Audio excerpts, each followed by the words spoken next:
പ്രധാനമന്ത്രി നരേന്ദ്രമോദിക്ക് ആഗോളതലത്തിൽ തന്നെയുള്ള ഏറ്റവും വലിയ സൗഹൃദം, അതോടൊപ്പം തന്നെ ആരാധകർ, ആ ആരാധകരുടെയും സൗഹൃദത്തിന്റെയും ഒരു സാധാരണക്കാരോട് ഇടപഴകുക.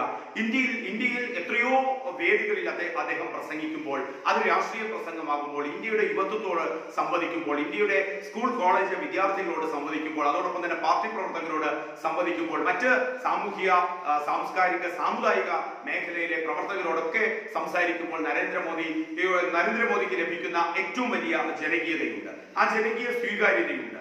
ആ സ്വീകാര്യത ഇന്ത്യയിൽ മാത്രമല്ല പുറം ലോകത്തും ഏറെ വർദ്ധിക്കുന്നു എന്നുള്ളതിന് ഏറ്റവും ഉത്തമ ഉദാഹരണമായി മാറി സൗത്ത് കൊറിയയിലെ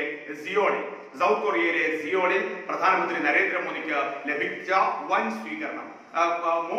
നരേന്ദ്രമോദി എന്ന ആർപ്പ് വിളിച്ചാണ് അവിടുത്തെ ജനങ്ങൾ നരേന്ദ്രമോദിയെ ഏറ്റവും അധികം സ്വീകരിച്ചത്. അതോടൊപ്പം തന്നെ നരേന്ദ്രമോദിക്ക് നിരവധി പരിപാടികൾ സിയോളിൽ ഉണ്ടായിരുന്നു, സൗത്ത് കൊറിയയിലെ സിയോളിൽ ഉണ്ടായിരുന്നു. അവിടെ മഹാത്മാഗാന്ധിയുടെ പ്രതിമ അനാച്ഛാദനം ചെയ്തു. അത് രാജ്യത്തിന്റെ ഏറ്റവും വലിയ അഭിമാനം എന്നുള്ളതാണ്. ദക്ഷിണ കൊറിയയുമായി ബന്ധപ്പെട്ടൊക്കെ ദക്ഷിണ കൊറിയയും ഇന്ത്യയുമായുള്ള സൗഹൃദമൊക്കെ ഊട്ടിയുറപ്പിക്കുന്നതിന്റെ ഭാഗമായിട്ടാണ്. അതോടൊപ്പം അവിടെ മഹാത്മാഗാന്ധിയുടെ പ്രതിമ അനാവരണം ചെയ്യപ്പെട്ടു. മാത്രവുമല്ല, സിയോൾ പീസ് പ്രൈസ്, സമാധാനത്തിനുള്ള സമ്മാനം, അതിന്റെ അവാർഡ് നരേന്ദ്രമോദിക്കാണ് ലഭിച്ചത്. ആ അവാർഡ് ഇന്ത്യയുടെ ജനങ്ങൾക്ക് വേണ്ടി അദ്ദേഹം സമർപ്പിക്കുകയുണ്ടായി, അതിന്റെ തുകയടക്കം.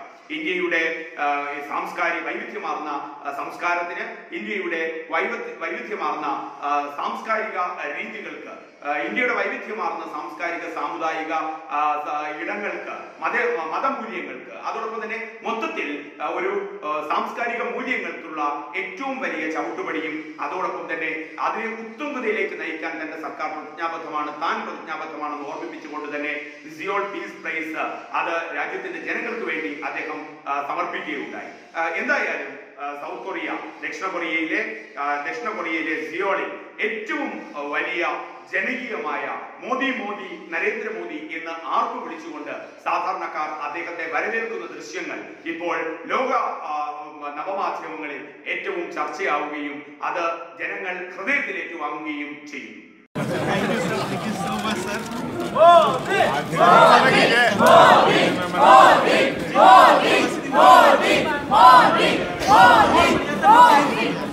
Banaras is changing because of you. आप तो एक दूत हैं sir. Thank you so much sir.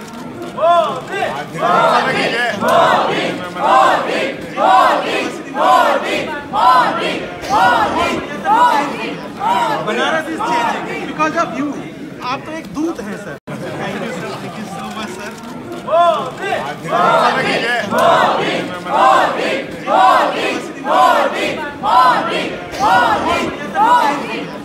Banaras is changing because of you. आप तो एक दूत हैं sir. Thank you so much sir.